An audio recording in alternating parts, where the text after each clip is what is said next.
Okay. My voice is a little raspy, but it's okay. It's all right because we are live and ready to go. Hello, hello, hello, everyone, and happy Black History Month. My name is Davon Rees, and I come to you on the 5th and 28th of each month for Beyond the Front Desk. And we talk about so many different topics from hotel ownership to crowdfunding to mindset to real estate to so many different things. And I thought what would be a great way to kick off Black History Month with one of the newest Black woman hotel owners. I shared the fact the other day, went crazy on threads, on the social media app threads. There are over 59,000 hotels in the United States. Less than 2% are Black owned and less than 1% are Black owned. And you're looking at two of them. But Adrienne's a little different because she's one of the few who owns the majority of the general partnership by herself.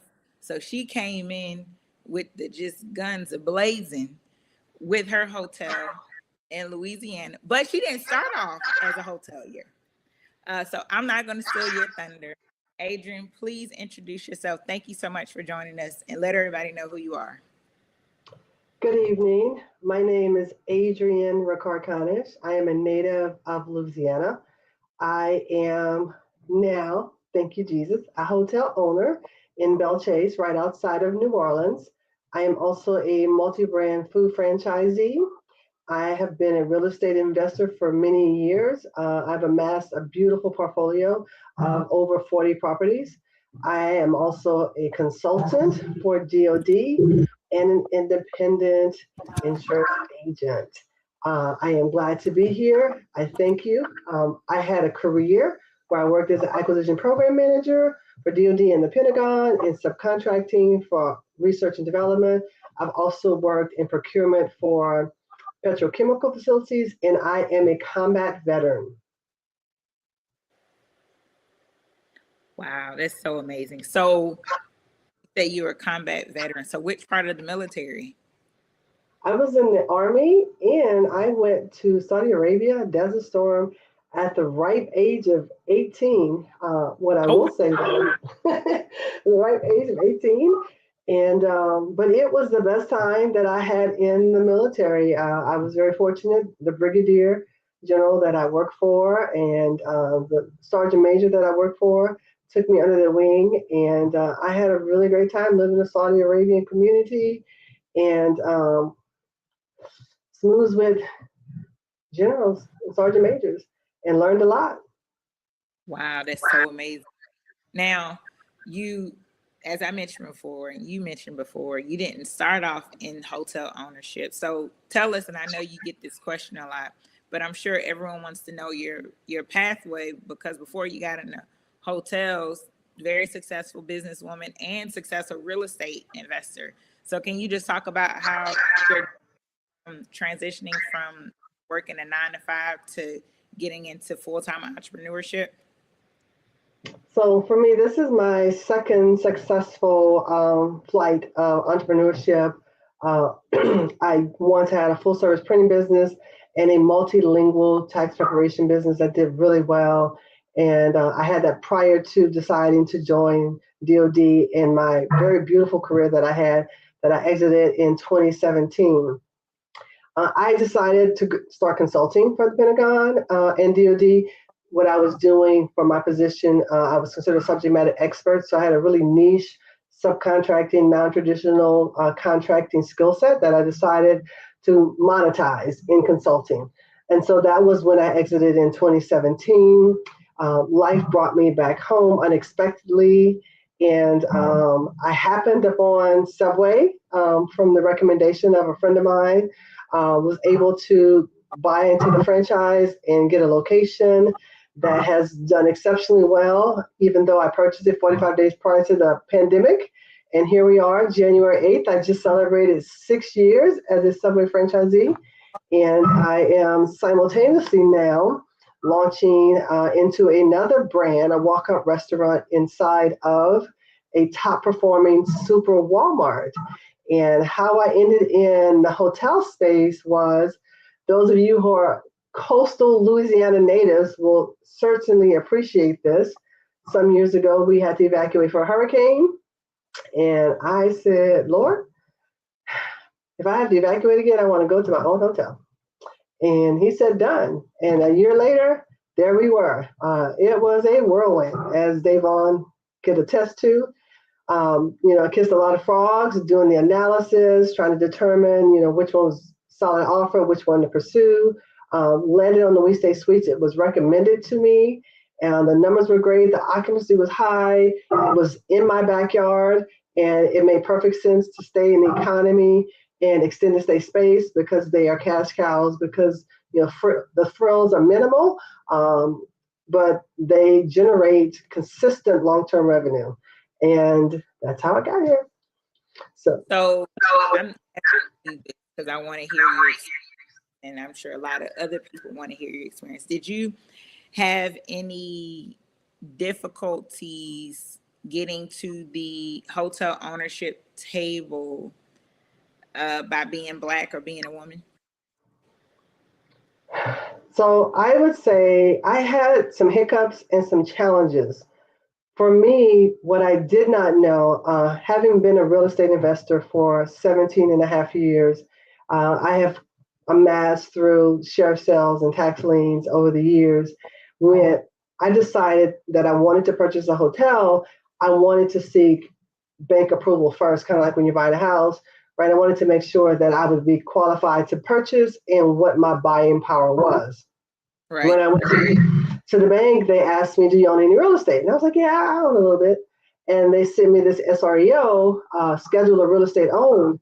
And I will say I was actually amazed at the blessings myself when I started compiling it from my spreadsheet, looking at the multitude of properties and assets that I held across 7 Louisiana parishes. And I really would say that was one of the things that was really strategic for me, was the preparation, even though I wasn't preparing to buy a hotel, but I was preparing to be sustained and to generate, position myself for legacy. And so once I had that approval, I started doing research. What organizations, people, places, things where I can get the requisite knowledge, because this was a learning curve for me. This is a new lane. I've never worked in hospitality, retail, food. So, I needed the information. So I sought the resources from people, places, and organizations. I came up on NABHOOD and AHOA, and I participated in those conferences. And I will say, my first NABHOOD conference was tremendous. It connected the dots for all the brands and the people and the resources and the information. And I just constantly collected and built upon that. And I ask a lot of questions. I take a lot of notes. I ask a lot of questions. And as I went through the process, building my team, looking for an attorney, looking for an analyst, looking for someone to raise capital with. Thank you for the investor. You know it was coming. Yeah. So, and as I built those teams and I engaged with people, I learned from them. I was evolving in this process. My knowledge span grew exponentially. My network grew by multiplier, and my resources grew. But I continued to evolve as I learned. I'm not afraid to say, I don't know. Explain that to me. Can you help me with that? Can you do that again? Can you back that up? And in my career, I worked in statistical analysis, so I had a little bit of an advantage as far as understanding the numbers and doing my preliminary calculations to determine, if I want to pursue this particular opportunity. And then again, got someone who did the deep dive analysis, right? All the particulars, the performer, the waterfall, all of that information above and beyond, not just to determine is this a good deal, but can this deal sustain? Is this deal going to cash flow? Is this deal going to produce for my investors and myself as well? I came in contact. I asked someone, can you introduce me to Davon? I heard that she has a platform where I can raise capital, right? I was able to connect with Davon. I actually flew to Belize to connect with Davon, which was also a really great experience. I had the opportunity to participate in, acquiring property internationally. And so as I'm going through this process, I'm building my resume, but I'm also building a knowledge repository so that, you know, I can get best practices and also lessons learned. Oh my gosh, that's so amazing. So, what would you recommend for? Wait, actually, before I get in, how would so? A lot of times people say, and I want to hear your thoughts on this. A lot of people say is that the reason why there's not a lot of black people in commercial real estate or hotels is because the lack of capital. My thoughts, not necessarily because of course you need money, we both need that. But I would say it's more the lack of knowledge than it is the lack of capital. What do you think? So I think it's a combination. So for me, like as I was thinking about, so I think it's a combination. So obviously there is a lot of black excellence and black wealth, um, Hmm. on this side of the equator. Sometimes it's not just capital, but it's access to capital Hmm. and your network. So one of the things I tell my sons all the time, right? Your network is your net worth, and it's also knowledge. The knowledge to me is an easy fix, right? We live in a time where everything is at our fingertips, right? Just a mouse click away. So you can indulge yourself in the knowledge, um, so that you can come up to speed. Even if you don't understand the complete process, at least you have you're familiar with the process, and you can better understand what questions to ask and better able to gauge, because on social media everybody's an expert. Who has the receipts, who shows, who has the credits, who's actually done this successfully. So capital is a huge hiccup for us, which is one of the reasons why I went to the Vesta platform to raise the money, is because I had 20%. I had to put 20% down on a $5 million deal, and successfully raised that money for the deal. I knew you was gonna do it. You did it, and no, I mean, oh my God, you did it in. I'm just so. Well, actually, I knew you could do it. I told you that. So, I would emphasize for someone, cooperative economics is what made my deal successful, right? It's okay if you don't have it or if you don't know anyone that has it, but do your homework and understand that, if you're raising money, right, it's a win-win, right?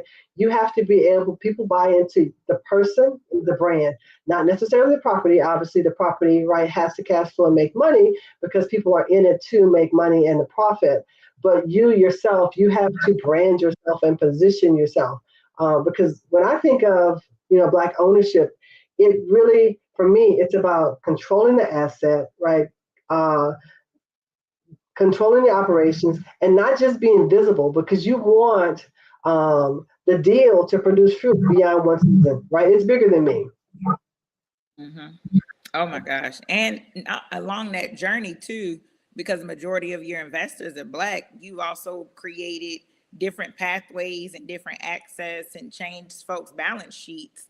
Because you gave them an opportunity to invest in an asset because, typically to invest in hotels, sometimes the minimum is like, 50 to 100,000 or 250 to sometimes $1 million to minimum invest in an opportunity. And so thank you again for using Vester, because you were able to basically use the digital form of collaborative economics to get people to invest. And I understand that you're having your grand reopening soon, correct? Yes, yes. So I have been working hard. This is the hardest job I don't have. But we have done a tremendous job. I have a really great team. The staff, they genuinely care about the property. They are excited that they have a black female owner, and so we are inviting investors down. We have about 17 investors that will be on site. I am going to find a way to broadcast it live for those who are not able to physically be with us, and so that they can partake in it as well. And we have, we've made renovations, we have upgraded, we have amenities. I'm not going to say because I want it to be a surprise for those on February 28th. We Okay. will have some legislators present. We will have some the president, parish officials parish officials present. Um, I have amassed a beautiful network across my business operations in real estate and franchising, and they are feeding into each other. And so I am excited about that. And I had most of my investors were Black females, and I had some guys in there as well. I am grateful for each and every one of them, and so much so they believe and trust me, and it really, really tugs on my heart. They invested in me not once but twice. So I had some hotel investors who invested in my Wetzel's pretzels. So you Wow. remember when we were raising money, they were like, "Oh, I want to be in food. I want to be in food. I want to be in food." So I had investors who were like, "Hey, there's an opportunity. Let me know." And so I did, and I had some who have also invested in that as well. Wow. So was the hotels that the first time you worked with limited partners or investors? So it's not the first time I've worked with investors. It's the first time that I worked with investors on $1 million projects. So I've worked with investors on smaller projects, on a couple $100,000, and we've repeated that cycle. But the first time that we were in seven figures. So Mm-hmm. Mm-hmm. Oh wow, this is amazing. Oh my gosh. So a lot of people they usually come in after we record. If y'all have any questions, please put it in the chat. Now, Adrienne, how can folks get in contact with you because you are on social media? How can folks get in contact with you? Follow you with so your journey. I am on LinkedIn, Adrienne Ricard Conish. I Okay. am on my website is www.adrienne.biz, ADRIENNE, and I am on TikTok and Instagram as the Kingdom Mogul. Okay. So I put it in the comments so that way everyone can have it. So Adrian dot biz. Now go ahead and put it in the banner. Oh my I gosh. feel like when I went to look for that, I was like, this is perfect. This is literally meant for me, Adrienne.biz. But I would Oh, like you're right. to, I would like to, for anyone who is, looking to take that leap of faith into hotel ownership, or actually had an investor that I've worked with who now is into franchising in a different industry, but they are now franchisees as well. That there are wins, there are barriers, there are sometimes we have to navigate around, but there is a system that will support you, right? There are people that will support you. There's information that you can learn. For me, the wins are, right, whether it's real estate, franchising, or hotel, I've always aligned the business with the industry demand, right? And I respect the cycle. So, for instance, the pandemic, right? I adapted to the pandemic and adjusted accordingly, right? And then I operate like for the hotel in sectors where people eat, they sleep, and they work. And then the businesses, right? The multiple businesses, they reinforce one another. And the barriers, right? Capital is a barrier, right? Oh yeah. But in pursuing capital, you have to be patient. You have to have a plan A, a plan B, a plan C, right? I had an institutional investor who came in at the very beginning who said he was going to invest $500,000. He had a downturn in his business and he was unable to deliver. I had to go back and continue to raise money and engage to make up that downfall. Just in raising capital, just have patience and have alternate plans, right? Don't feel pressure to grow faster than the foundation you have allows, right? Your foundation, your process, your pace, right?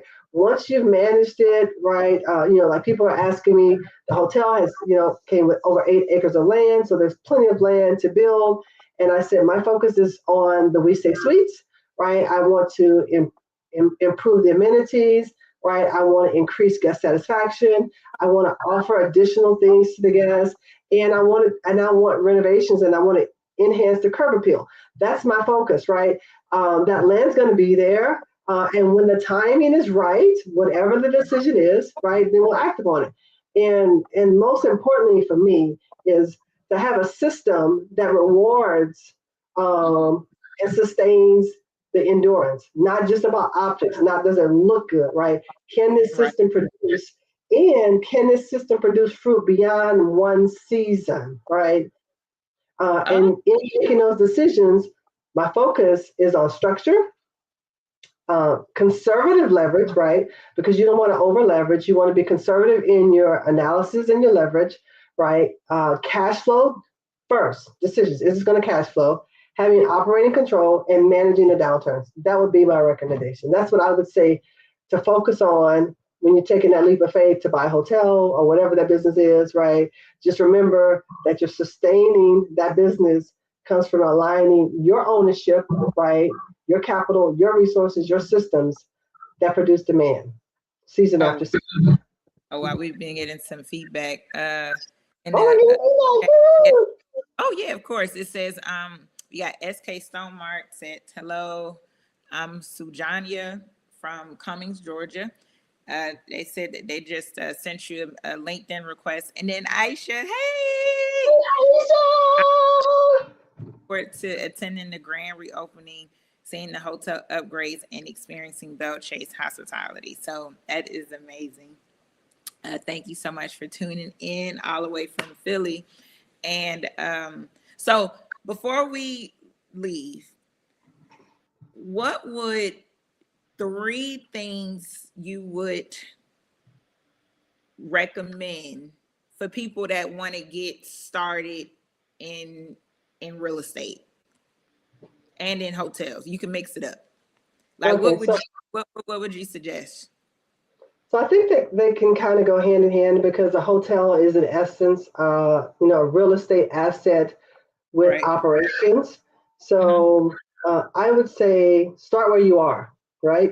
Mm-hmm. When I started in 2008, I started small. I was just doing stuff, trying to find my way, right? Start where you are and be comfortable where you are and understand cash flow appreciation, right? Understand the numbers, right?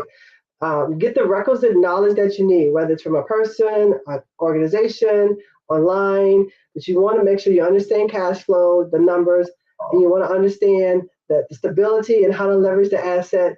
And then you want to understand how that it can be productive, but you have to be patient and right because you have to be able to respect cycles. You have to have alignment with business and industry. You have to operate in the sectors that are going to support you, and you have to be able to. You want to grow, but you want the foundation to allow you to grow and to reward endurance. Mm-hmm. I would say do your homework. Do your homework and connect with the right people and the right systems. Be patient, start where you are, and just understand, right? It's an assignment, it's not just an opportunity, right? And for me, my role is to steward the assets that serve the demand responsibly, right? Ownership is power, but it requires both wisdom and stewardship. Oh, that is. Thank you so much for sharing. Thank you so much for tuning in. Can't wait to see you at your grand reopening. Can't wait to see the surprises and also experience that Bell Chase hospitality. Um, for those, thank you so much for tuning in. My name is Davon Reeves. We come to you on the 5th and 28th of each month. If you want to follow me, I'm on LinkedIn, Facebook, YouTube. And Adrienne, if you want to keep in contact with Adrienne, she has a website, adrienne.biz. And because your social media links are on there as well, right? On your website. They are. They are. And also on LinkedIn. So make sure that you connect with her. Thank you again so much for tuning in, and we'll see you on the 28th. Have a good All right. night. Thank you. All right. Thank Thank you. 28. 28. 28th.